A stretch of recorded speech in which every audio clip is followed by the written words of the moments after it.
नमस्कार दोस्तों, कहानी कथा के चैनल पर एक बार फिर से आप सभी का भरपूर स्वागत है। दोस्तों, हम एक बार फिर से आपकी सेवा में हाजिर हैं अपनी एक नई कहानी के साथ, जिसका शीर्षक है अधूरी आस। दोस्तों, ये कहानी अगर आपको पसंद आती है तो हमारी कहानी को लाइक करें, चैनल को सब्सक्राइब करें और अपने सुझाव हमें ज़रूर दें। समय समय पर आपके सुझाव हमको नई नई कहानियों के लिए प्रेरित करते हैं। दोस्तों, कहानी पर आते हैं। राधा रात के लगभग 10 बजे दिल्ली के रेलवे स्टेशन पर खड़ी थी। उसकी हालत कुछ ठीक नहीं थी। वह भीड़ में अपना चेहरा छिपा कर रो रही थी। सामान के नाम पर उसके पास सिर्फ उसका पर्स था।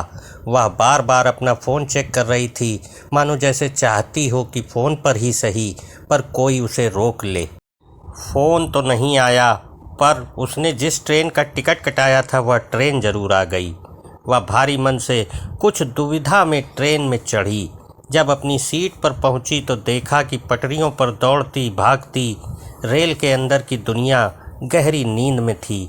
राधा को साइड वाला कोच मिला था, जिस पर वह इत्मीनान से बैठ गई। वह खिड़की से बाहर देखती हुई अपनी आंखों को आंसुओं से भिगा रही थी कि तभी ट्रेन किसी सुनसान जगह पर रुक गई। राधा को लगा कि ट्रेन को सिग्नल नहीं मिला होगा। कुछ देर बाद ट्रेन वापस चल पड़ी। राधा ट्रेन की गति से अपने विचारों को दौड़ा रही थी कि तभी राधा की हम उम्र महिला राधा के पास आई और बोली, आपके साथ वाली सीट मेरी है।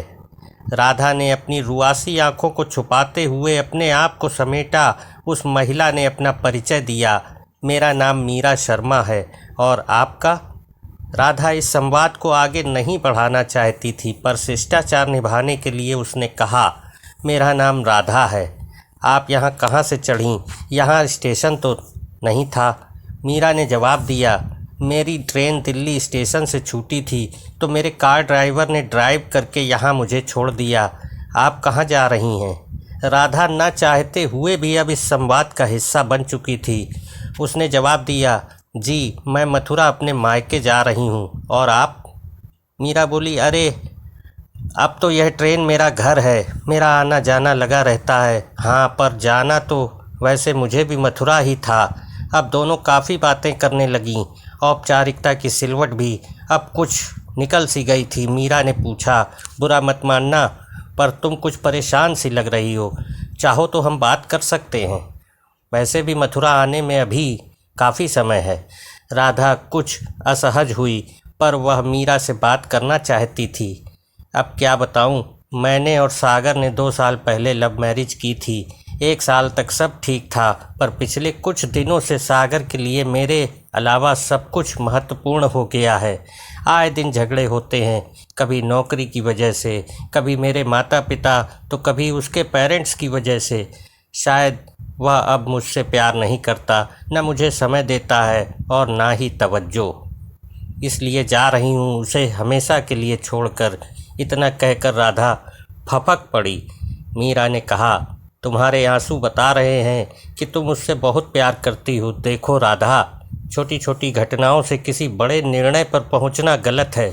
मैंने भी ये गलतियां की हैं। अगर ऐसा लगे कि रिलेशनशिप में कोई एक डगमगा रहा है तो उसका साथ मत छोड़ो, बल्कि उसका हाथ और कसकर पकड़ लो। लंबी सांस भरते हुए मीरा ने आगे कहा, ज़िंदगी कभी दूसरा मौका नहीं देती। बिल्कुल किसी ट्रेन की तरह अगर एक बार स्टेशन छूट गया सो छूट गया, और अगर किसी से प्रेम है तो कभी उससे कटु शब्द मत बोलो। क्या पता वह आपके साथ उसके आखिरी शब्द हों। वह ज़िंदगी भर एक कटु स्मृति बनकर रह जाए। आप जिससे प्रेम करते हैं वह आपके पास है, आपके साथ है, यह सबसे महत्वपूर्ण है। वापस जाओ और अपने प्रेम को अपनी बाहों में भर लो। कहीं ऐसा न हो कि समय निकल जाए और तुम चाह कर भी अपने प्रेम के पास वापस न लौट पाओ। राधा मीरा को सुनती जा रही थी। उसने कहा, मीरा, शायद तुम जो कह रही हो वह सच है। मुझे सागर को ऐसे अचानक छोड़कर नहीं आना चाहिए था। पता नहीं गुस्सा दिमाग पर इतना हावी हुआ कि कुछ समझ नहीं आया। मैं कल माँ से मिलकर तुरंत वापस लौट जाऊंगी। राधा अब काफ़ी हल्का महसूस कर रही थी। उसने आगे कहा, मीरा, मैं अपनी ट्रेन की दोस्ती को आगे बढ़ाना चाहती हूँ, क्या तुम मुझे अपना नंबर दोगी? मीरा ने राधा को अपना नंबर दिया, जो उसने एक कागज़ पर लिख लिया। रात की खामोशी में राधा को कब नींद लगी उसे पता ही नहीं चला। नींद टूटी तब मथुरा स्टेशन आ चुका था। रात के 3 बजे थे।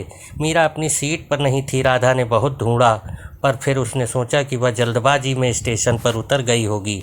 राधा अगले दिन मथुरा में अपनी माँ से मिलकर वापस दिल्ली लौट आई। उसने आते ही सागर को गले लगा लिया और उसके हाथों को अपने हाथों में लेकर कहा, पता है सागर, मैं तो तुम्हें और हमारे रिश्ते को हमेशा के लिए छोड़कर जा रही थी, पर मीरा की बातों से ऐसा लगा कि तुम मेरे हाथों से रेत की तरह फिसलते जा रहे हो। फिर एक अजीब सी बेचैनी हुई कि शायद मैं तुमसे कभी नहीं मिल पाऊंगी। मैं किसी भी तरह तुम्हें देखना चाहती थी, तुम्हें गले लगाना चाहती थी, और अब तुम अकेले नहीं हो। जीवन के हर अंधेरे में मैं तुम्हारा साथ दूंगी।